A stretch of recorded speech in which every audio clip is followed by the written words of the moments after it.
Good morning. This is David Henry. I'm the Communications Manager for the City of Amarillo. I want to welcome our weekly COVID-19 broadcast for the latest in COVID-19 information for the Amarillo community.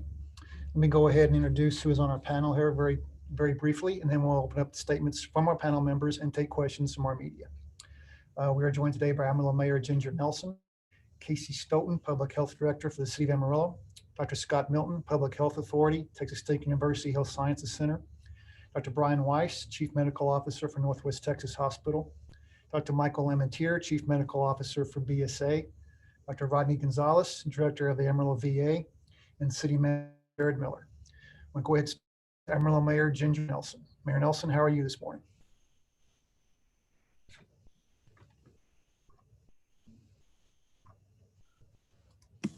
There we go. We have you, Mayor. There. Thank you. I'm happy to report, Dave, that I am feeling much better. Thank you for asking. Good.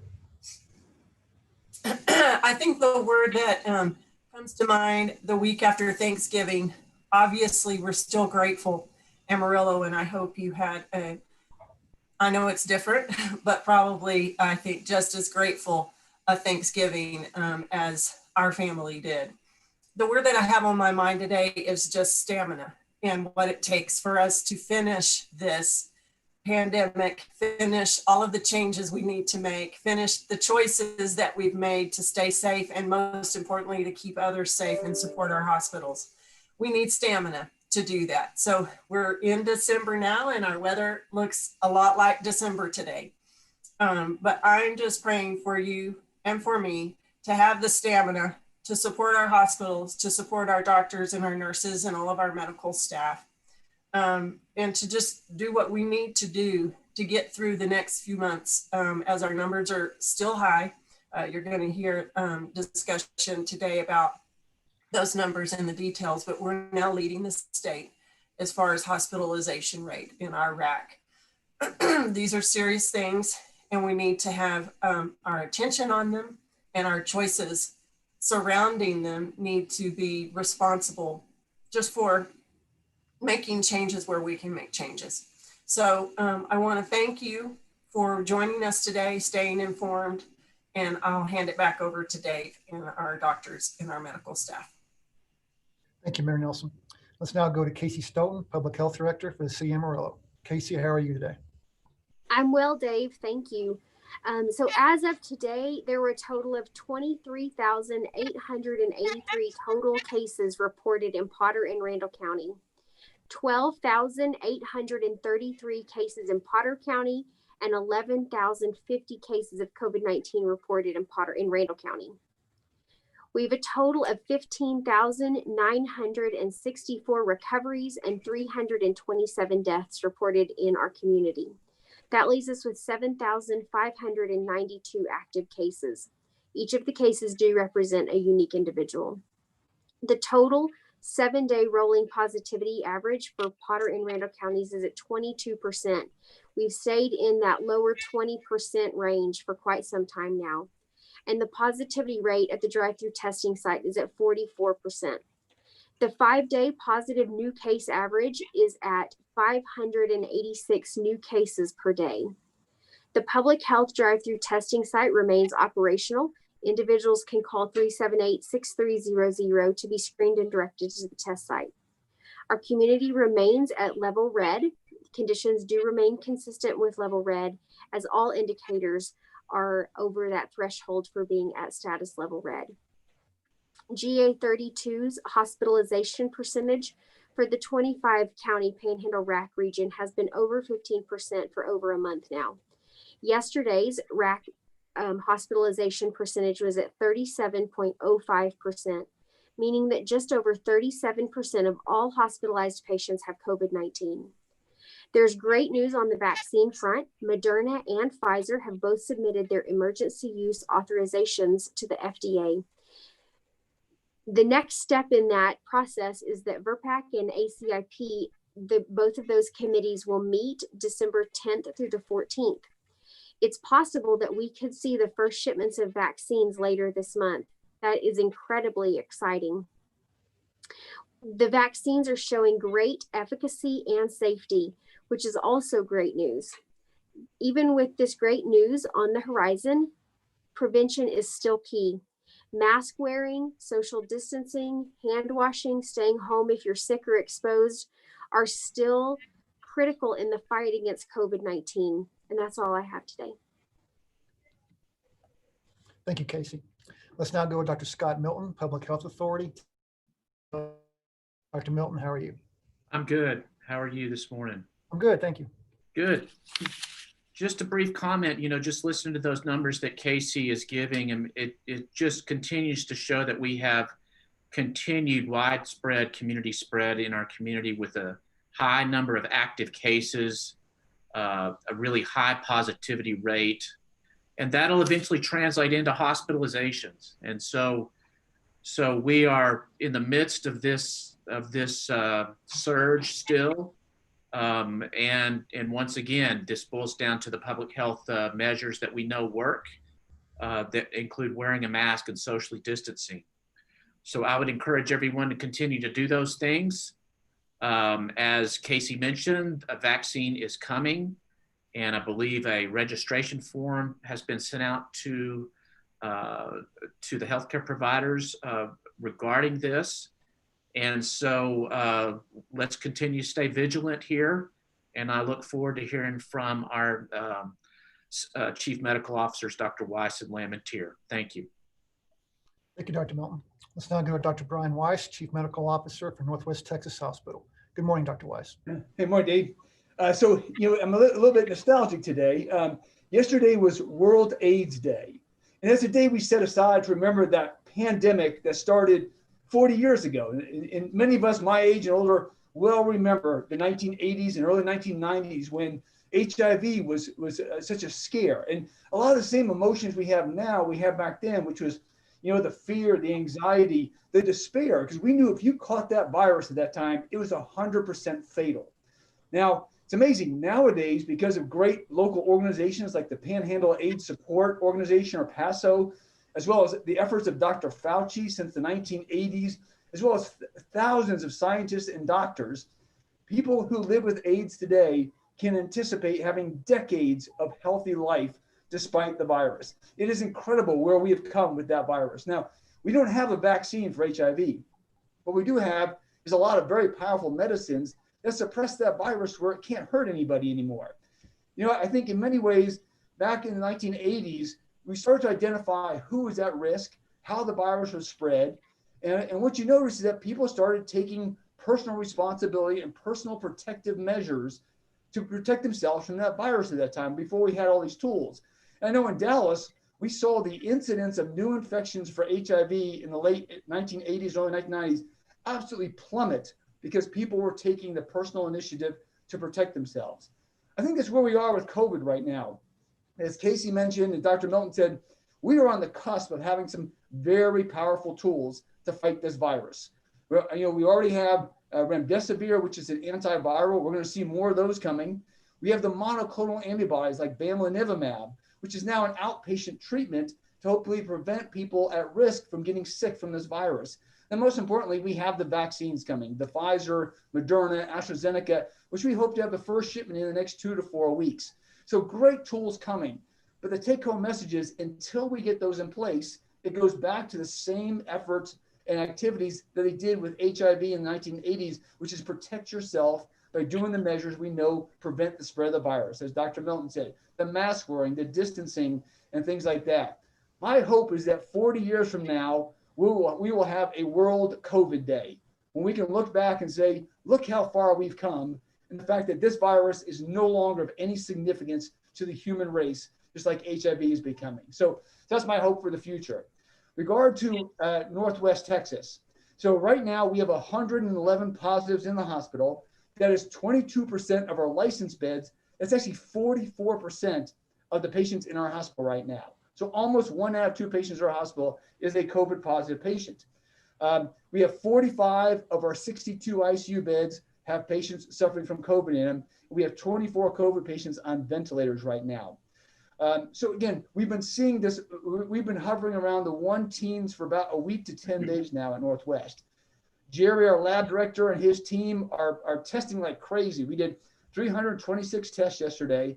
We we had 20% positives. So we were seeing anywhere from like the high teens up to the low 30s each day percent positives, and we're not seeing a drop in that yet. Critical care continues to be our major problem. And we are now working with, I know all three hospitals, the VA, ourselves, and BSA, are working closely with the Amarillo Public Health Department and the RAC to try to expand critical care capacity within the walls of all three major hospitals. So we really think that's our big initiative now, is to continue to expand critical care capacity, because I know there are patients out in the regional facilities that need that higher level care that right now we just cannot accept into these hospitals. The tragic thing is we had 70 deaths from COVID-19 in November at Northwest.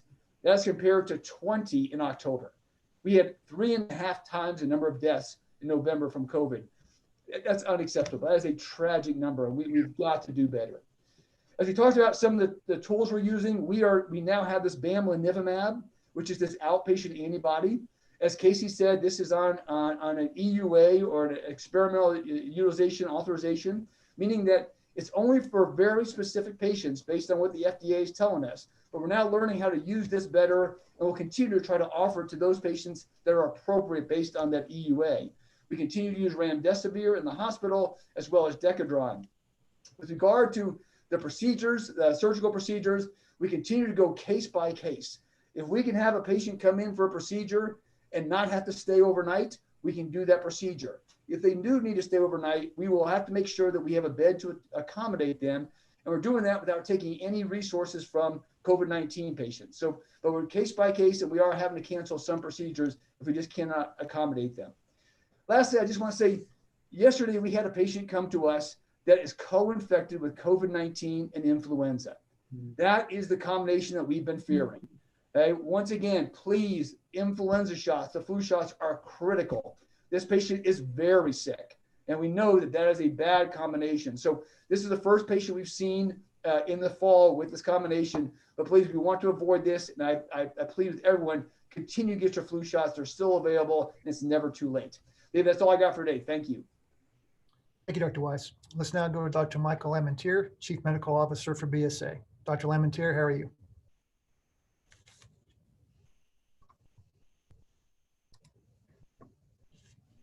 Let's try again. Dr. Lamentier, if we can. Sorry, I was on mute. Apologize. Good morning, everybody. Thank you David for having me on the panel again today, and thank the panel members for their opening comments as well.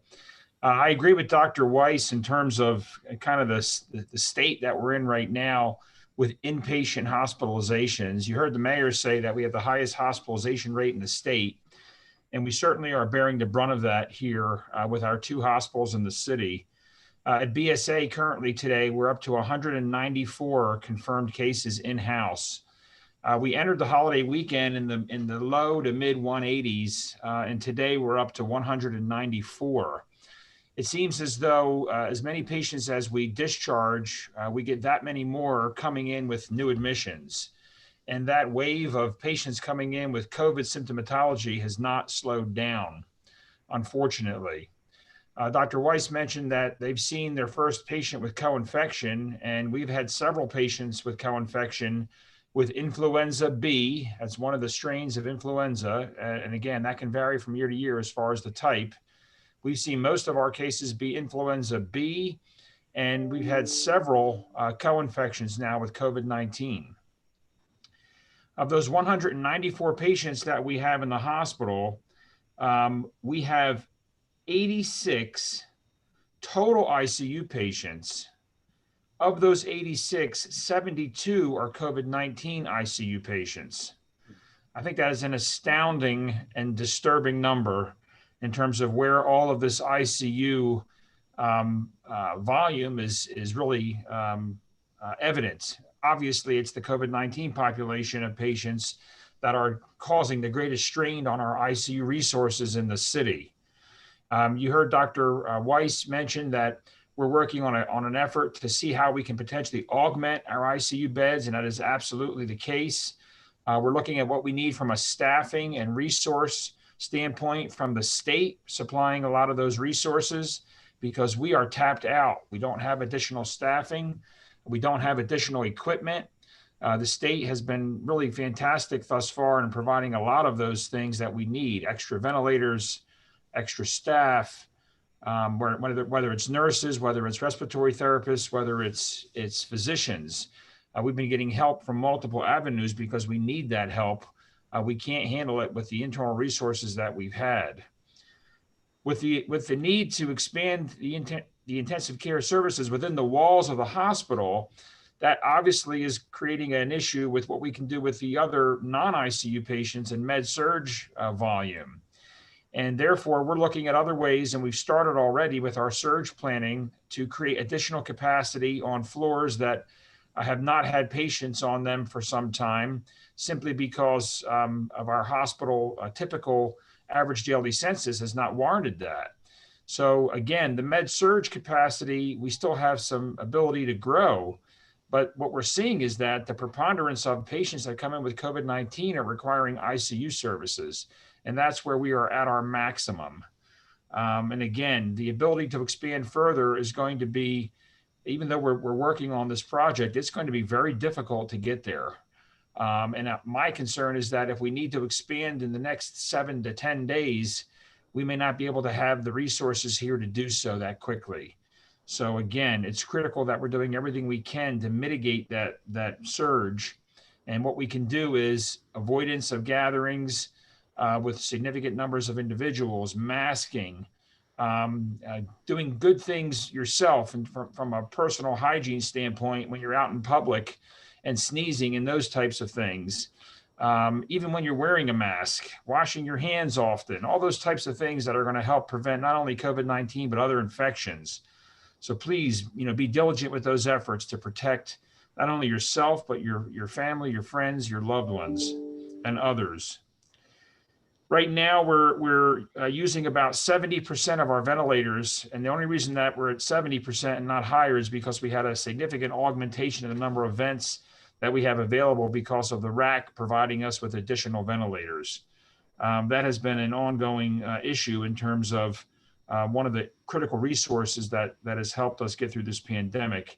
We're also using about 50% of our high flow oxygen delivery devices. And again, that has helped us to stave off the ventilator for some patients. Our quarantines of employees are improving. That's one bright spot. We have 115 employees quarantined. That's still a big number, but that number's down from about 150 last week. Out of that 115, we have about 40 nurses that are on quarantine currently. That number is also down a little bit, and we're continuing to work with our system in terms of optimizing our return to work protocols that are within CDC guidelines and that are safe and allowing people to come back as able when they're healthy and ready to do so.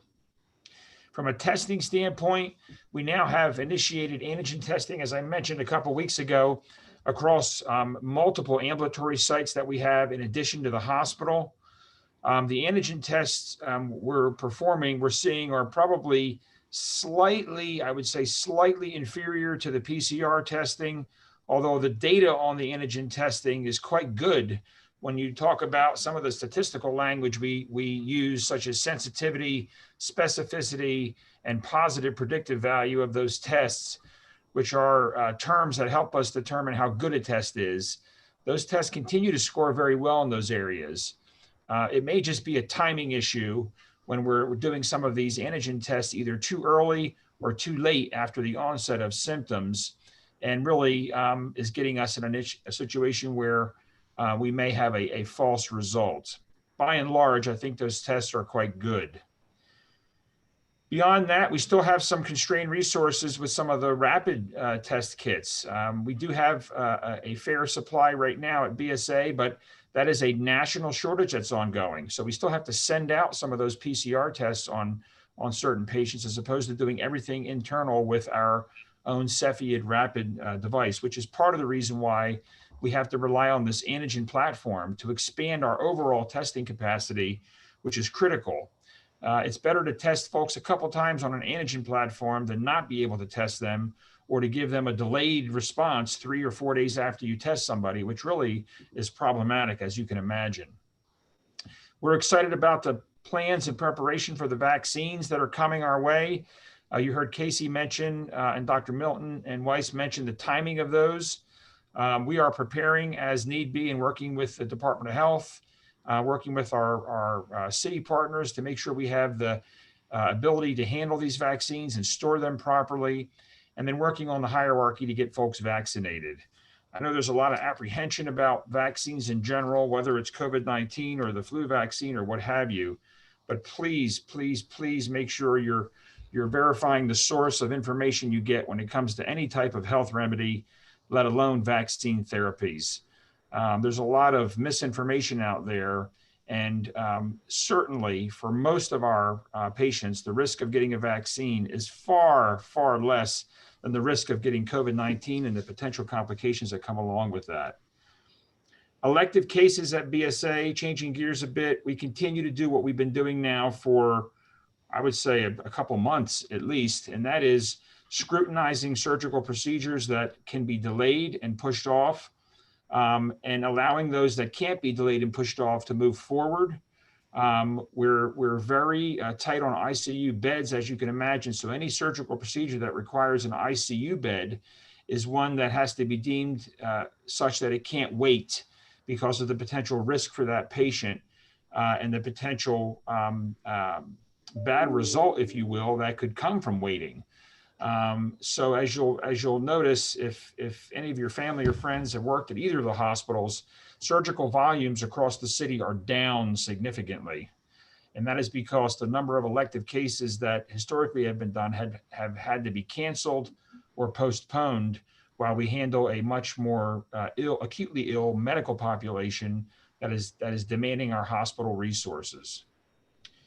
So that's really where we are today for BSA. Again, we say this every week and we mean it from our hearts every week. We can't thank our staff enough for what they're doing every day in and day out, sacrificing themselves to take care of our patients, take care of our community.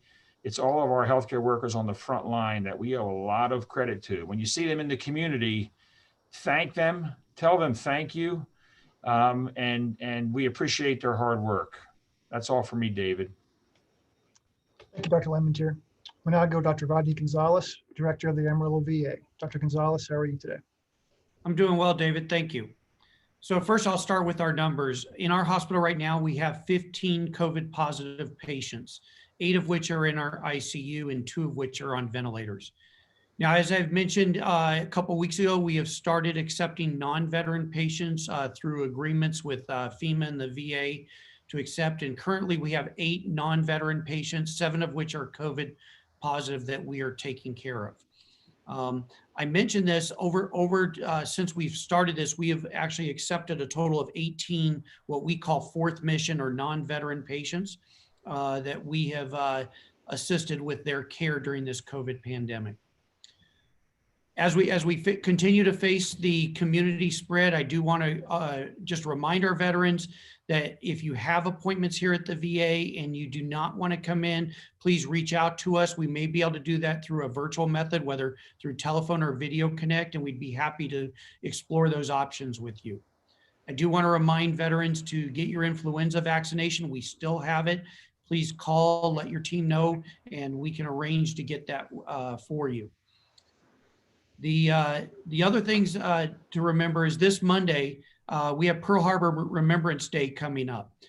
December 7th, 1941, Pearl Harbor was attacked, and we lost many Army soldiers, Navy sailors, and Air Force airmen during that attack. And you know, that spurred what we now know is the greatest generation. Why do we call them the greatest generation? Because these were men and women who answered the call to respond to an emergency to the nation. And that's some of the things that we can learn. We have an emergency in our nation, and it's called COVID right now. And I'm stealing some of the thunder. I think Dr. Weiss said 3 weeks ago during Veterans Day, this is a battlefield for us, and we all need to do what we can to protect ourselves and protect our community. And what is that? That is wearing your mask. That is practice social distancing. That is good hand hygiene. Not going out if you are ill. And so I just encourage please, let's just take a lesson from the greatest generation that responded, some voluntarily, some by draft, that responded to preserve our nation at a time at which it was attacked. And please, let's use those same lessons here. As Dr. Lamentier is, we can never thank our employees and our staff enough. Absolutely. We want to just highlight our employees that worked over this holiday weekend. I got time to be with my immediate family because, as I mentioned a couple of weeks ago, my extended family, my parents and my wife's parents that were going to travel into town didn't because of COVID. But I still got time to spend with my wife, my children, and that didn't happen for those that were working. They put in countless hours. And as you know, someone in my staff reminded me is that often those few staff are the only face of healthcare that these COVID patients have, because we've restricted visitors, restricted other people walking through. I myself, do not go up on the COVID unit. There's no reason for me to be there. I'm not participating in that care. So the best thing is to keep everyone safe. And so often they are the face. And so we really appreciate all they do for taking care of those patients and what they're doing for our entire community. So once again, thank you for this opportunity to talk to my fellow veterans. Thank you, Dr. Gonzalez. Now I'll go to City Manager Jared Miller. Jared, how are you today? I'm good, Dave. Thank you. All right. So the drive-through testing center, as Casey stated, is still up and running. If you have symptoms you feel might be COVID, call the Public Health Department at 378-6300, and they'll screen you on that call for a referral to the drive-through testing site. They'll refer you to that. If you don't have access to transportation, Amarillo City Transit is providing free transportation to and from the drive-through testing site so that you can get tested.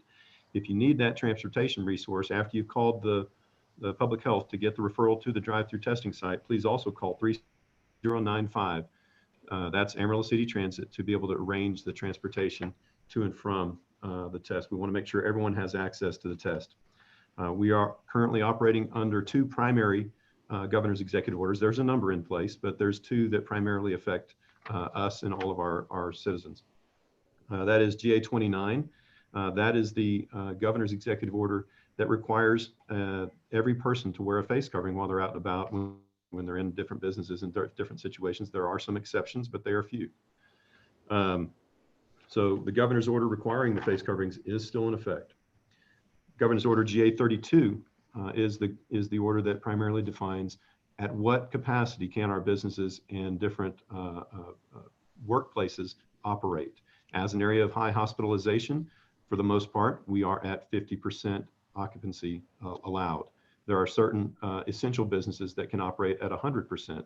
I should note that whether the business is at 50% or is an essential business or otherwise defined as able to operate at 100%, all are required to adhere to all of the governor's orders, the recommendations for sanitation efforts, hand washing, wearing of the face coverings, et cetera. We have made a number of steps in light of our current challenges at the hospital and the rate of transmission in our community of coronavirus inside the city organization to make sure that we are minimizing face-to-face contacts as much as possible. We have an alternative service delivery plan that affects almost every single one of our departments. It certainly affects all of our outward-facing departments that facilitate services to our residents. If you have any questions for how those departments are changing their operations to be able to minimize face-to-face contact and to be able to provide as safe service as possible, I can certainly answer those questions during the Q&A portion.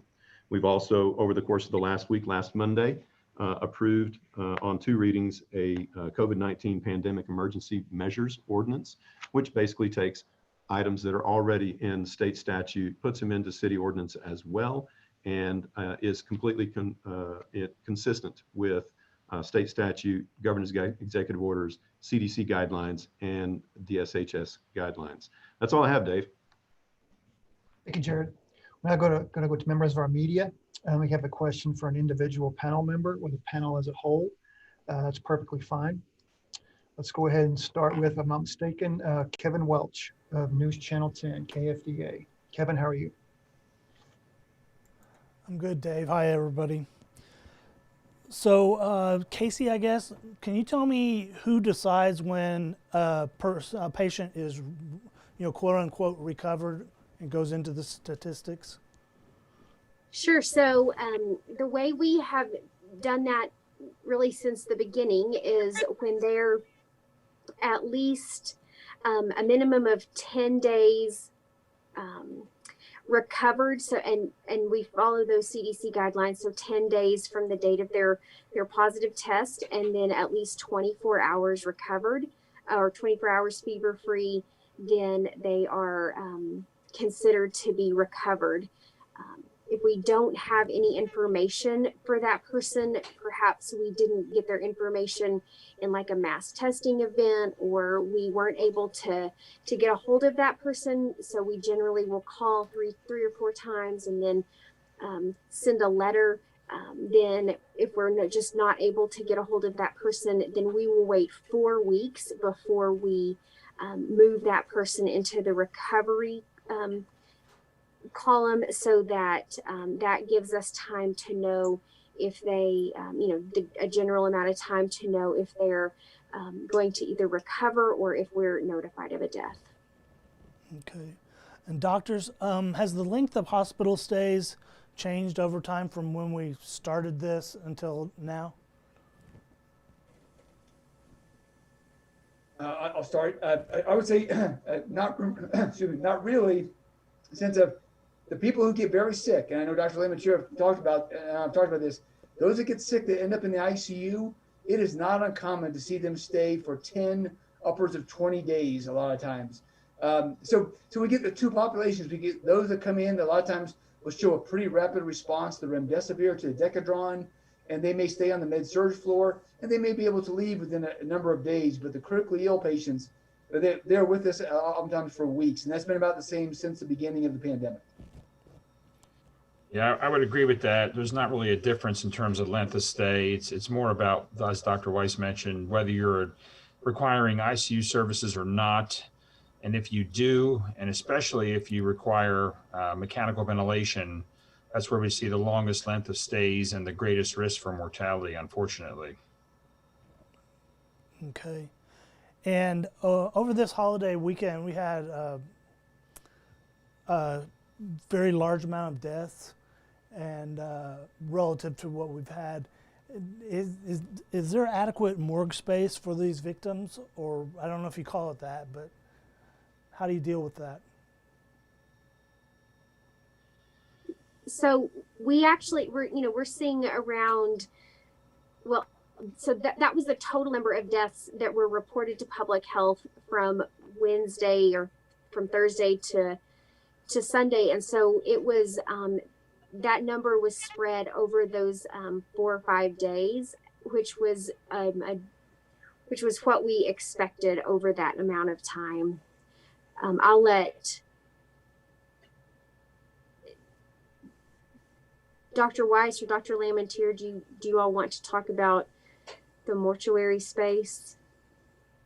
Yeah, all I know is that, yes, we have the RAC has had to bring in several morgue trucks for storage of the deceased bodies. And yes, at this point, we're having to use those. I believe there's 2 of them present right now in Amarillo. I've not heard about the need for a third, but certainly we have heard an appeal from the mortuary and from the funeral homes saying that, yes, that they are getting backlogged on processing some of the deceased bodies. So, yep, it is what it is. We are unfortunately putting a lot of pressure on them. Okay. That's correct. I would just say that I echo those comments, and we're very concerned about it. And there's no question that November was a very bad month for our city and our community when it came to a number of deaths. And it looks like approximately, just to give you a ballpark, approximately a third or more of the deaths we've had since the outset of the pandemic have occurred in November. And that is a unsettling statistic, in my opinion. I think, again, just why it highlights the need for continued mask wearing, social distancing, staying home if you're sick or exposed. Those prevention efforts are just key in this fight against COVID right now. Okay. And Casey, how's the response time on the drive-through testing? So that is that hasn't changed. So we're still seeing generally 24 to 48 hours with lab returns. People have access to the portal, and we give them a handout when they come through the drive-through testing center, and then we're able to do their contact investigations very quickly because we're their provider, and so those are certainly a priority with contact investigations. Okay. And as far as the report card, are your numbers as of yesterday caught back up from the holiday weekend, or are we still going to see some extra coming in?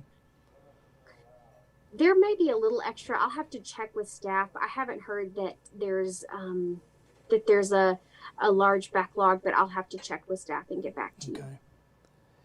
And the DSHS, one of their websites is showing that Lubbock County's testing, overall testing, is about twice that of Potter and Randall combined.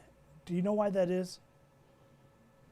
I can't speak to Lubbock County, but what I can say is that in public health, we report every single test that's reported to us. And we know that there are likely tests, especially negative tests, that haven't been reported to us. And that's okay. It's helpful to us if those tests are reported to us, especially for this kind of number. But we don't have, we likely, that number is underreported for us. And so we certainly report every test that's reported to us. And so we'll continue to do so. Okay. Mayor, But did you have with those numbers? Yeah, I was just going to ask, as the parent of two college kids, I know that the colleges where my children are doing regular testing, they're doing random testing. So having that college there as a testing resource, and they're also requiring their students who are not a transient population, but they come into their city and then they're gone. I just wonder if that would boost, that's definitely a difference between our communities. Something that Lubbock has inside their city that we don't have, that might explain a drastic increase in testing. Makes sense. Just a thought. I haven't studied that. I just wondered. Yeah. Yeah, I do think that that's a possibility. Their population isn't much higher than our population, but their population surges dramatically when college is in session. So I think that that's certainly something that is a possibility. I also know, in fact, I just was confirming with our team, we're not turning people away from the drive-through testing site. And so there is capacity and access for people to be tested who need to be tested. And I think that that's probably true. Northwest said today that they tested over 300 patients yesterday. So that's a good thing, that if people need a test, that they're able to be tested. And so we're not having to turn people away, and we have the ability to surge staff if we have the need for that at the public health drive-through. And so we will continue to accommodate and serve our patients as needed. Okay, that makes sense. Thank you, everybody. Thank you, Kevin. Let's now go to Morgan Durden, 7. Morgan, how are you today? Hi, Dave. I'm good. How are you? Good, thank you. My first question's for Casey. Do you have the age demographics for patients who are being hospitalized? And if you knew how many people are from the actual Amarillo area? I don't. That would actually be a great question for our hospitals. Okay. I don't know if the doctors have the information right now. I really don't. I can just tell you we've got ages range from 20s and 30s all the way up to very, very elderly, 80s and 90s. But I cannot tell you exactly how many are from the local area, other than the fact that we have not been able to really accept a lot of patients coming from the regional facilities. So Most of the patients we have are ones that are walking into our emergency room or being brought in by local EMS crews for care. And I agree. I don't have exact statistics on our total COVID admitted population in terms of the age demographic. I would say that it was, as I talked about earlier in the pandemic when we last pulled this, when you talked about the younger age brackets that were showing the greatest numbers of infection in our two counties, meaning the 20-year-old decade, 30-year-olds, 40-year-olds having the highest numbers of actual cases. The hospitalization was occurring in the older age brackets more so. And the mortalities are also occurring in our older patients more so. It looks for us like about 2/3 of the mortalities that we've had in November, for instance, were patients that were 70 years old and older. About another quarter of those mortalities are patients in their 60s. And then a small percentage, less than 10%, in those that are less than age 60 when it comes to the hospitalized and then the mortality demographic. Okay, thank you. And then my last question is also for the doctors. I've seen a lot of people say that as we get 500 cases per day, we could reach this herd immunity or breaking point. And I just want to know how realistic that is, and at what price does that come? So I think that it's not clear exactly what the percentage of individuals that are infected in our community. I saw last week that I think the CDC was estimating that around 8 times the number of confirmed cases nationally may be the actual number of individuals that are infected. But those are just estimates based on kind of statistical models. There are some models out there that that are suggesting that we may be reaching a plateau.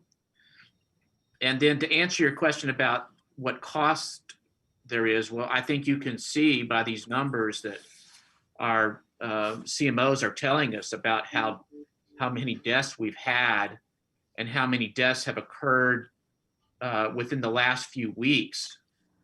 Close to half the individuals that we've lost have been in the months of October and November.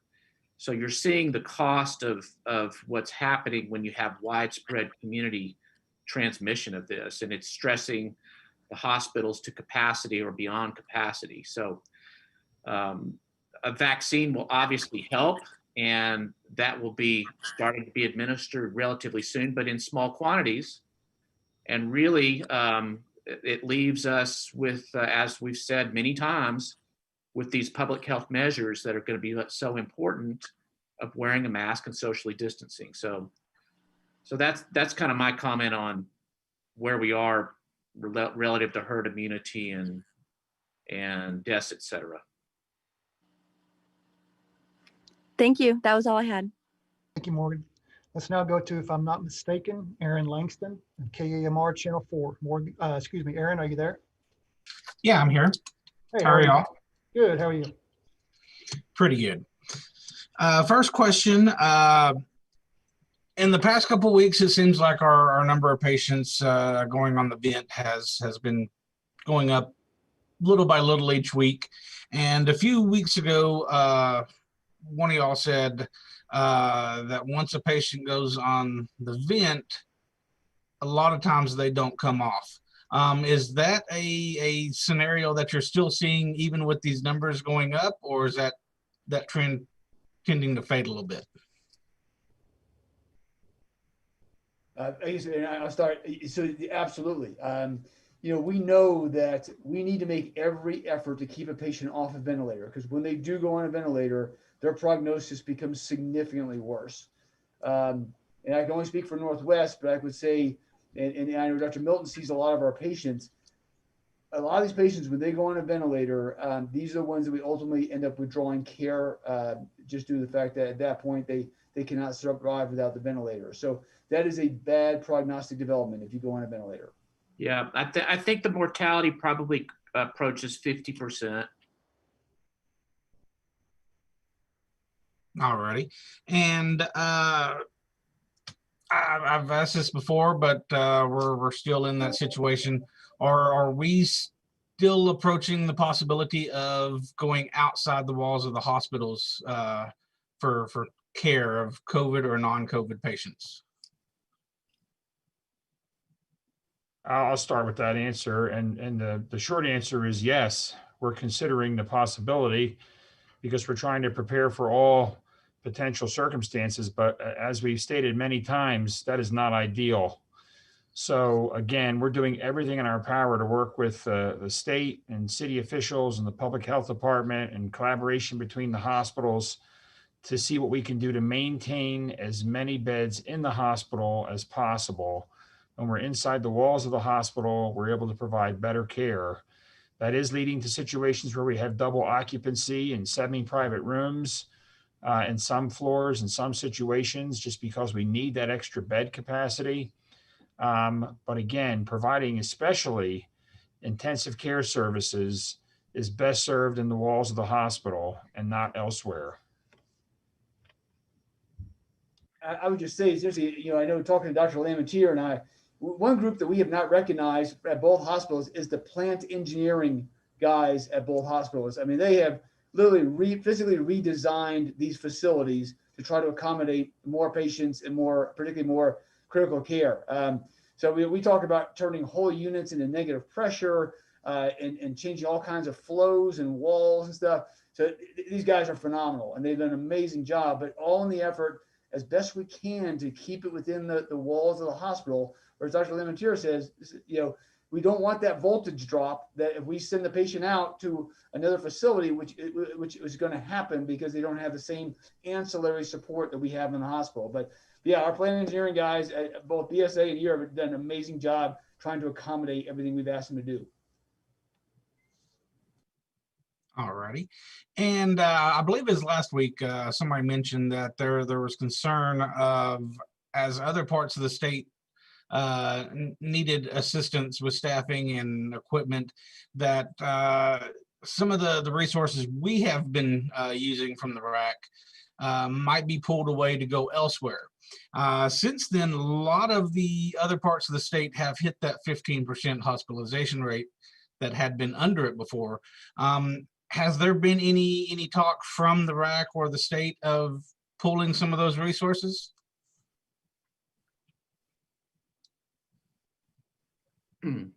I would say not to my knowledge. I would agree that the RAC has not reported that pulling out any resources this time. Obviously, this is a potential inevitability, which is that we only have so many healthcare workers that are trained and licensed to provide care. So if we start to surge in other areas of the state, we're going to have to share those resources. So it's a concern, but no, there has been no immediate declaration that staffing is going to be pulled back. All righty, I think that has me covered. Thank you very much. Thank you, Aaron. Let's now go to David Gay of Amarillo Globe News. David, how are you this morning? I'm all right. Good morning, everybody. I guess I have two questions. The first question is representatives from the hospitals here on the call. Do you guys have information in front of you about how many individuals have been treated with the various treatments, whether it be Decadron, Remdesivir, or BAM, that have been treated so far? David, I would just say at Northwest, we've treated about 500 patients with Remdesivir. I'd say probably Decadron about the same, if not a little bit more. With regard to the bamlanivimab, I think we're still in single digits as to how many we treated, just as we continue to try to gear up for that administration. Yeah, in a BSA, we have treated hundreds and hundreds of patients with dexamethasone and also remdesivir. No question, once the EUA, the emergency use authorization for remdesivir, allowed us to treat all hospitalized patients, we became very aggressive with that drug in trying to benefit our patients with early administration for those who qualified. Dexamethasone as well, which I would say to date has really the strongest evidence in terms of a benefit for certain patients. We have not yet received allocations of the monoclonal antibodies. We've accepted them and we've been told they're on their way. They have not yet arrived on our doorstep, but we anticipate those to be here soon. However, it does appear initially these are going to be in very limited quantities. So again, this is going to be something where we have to try to find the highest risk patients and try to direct those therapies to those individuals. So on that, for Dr. Weiss, what have you seen out of the initial treatment of BAM, of the antibody? Yeah, so Dave, just in support of what Dr. Lamentier is saying is, please remember that the indications for this medication are very specific by the FDA. So these are for typically patients over 65 or over 55 with at least one comorbidity, or any age group, particularly patients who may have an immunosuppression or condition that causes immunosuppression. What we're finding is, first, it's very well tolerated. So all the patients we've done have been able to take the medication without any real side effects or reactions to it. So it's very well tolerated. It's a little bit early. I mean, just anecdotally, some of the patients we've treated said that they felt that they saw some improvement within 24 to 48 hours. But just remind you, it takes, based on the data, it takes 14 high-risk patients to be treated to prevent one hospitalization where the patient might become very sick. Again, that's great. I mean, that's something, but we've got to treat 14 to 15 patients to avoid one hospitalization. But so far, it's been going well in terms of just the people we've treated have done very well with it and it seemed to tolerate it very well. Absolutely. And I know, Dr. Weiss, you spoke about the first COVID-19 and flu patient at Northwest. And I believe Dr. Lamentier said there's been multiple BSA. Without getting into too many specifics, Dr. Lamentier, how have those patients done in the hospital? Is it as intense as you guys were fearing? I don't have specifics on those individuals, and I really shouldn't talk about any specifics on those patients, just to simply say that we know from our prior experience back in the early part of the year and our fear knowing what the potential morbidity is for both of these viruses, that having a co-infection is going to put those patients at much greater risk for significant complications, potentially prolonged respiratory failure, and even potentially death, unfortunately. So it is a concern, and that's why we're stressing the need for influenza vaccination. Obviously, if you haven't had it yet, it's not too late. It's not too late throughout the entirety of the flu season, for that matter. And it's the serial flu vaccines that you get year after year that are probably giving you the greatest benefit, as opposed to a one-time flu vaccine, but it's never too late to start. And I'll just, again, please, I want to emphasize that point. Absolutely. I guess the last question is, when is it expected for the potential cases caused by Thanksgiving gatherings, Thanksgiving travel? When are the public health department or the hospitals, when are those kind of scheduled to maybe start popping up? Typically what we see with patients is if they become symptomatic after infected, they develop symptoms within 5 to 7 days. And if they require hospitalization, it's usually 10 to 12 days to 2 weeks later. So are the hospitals preparing for a potential surge on there? We've been preparing for months, no kidding aside, but that's all we do every day and night is prepare. And I'm not trying to be facetious, but that's the truth. Mm-hmm. Sure, absolutely. Absolutely. That's all the questions I have. Thank you, guys. Thank you, David. This concludes our news conference for today. Once again, we do these every Wednesday at 11 a.m. I'm the communications manager for the City of Amarillo. I want to thank all of our panelists who took the time today to provide this information.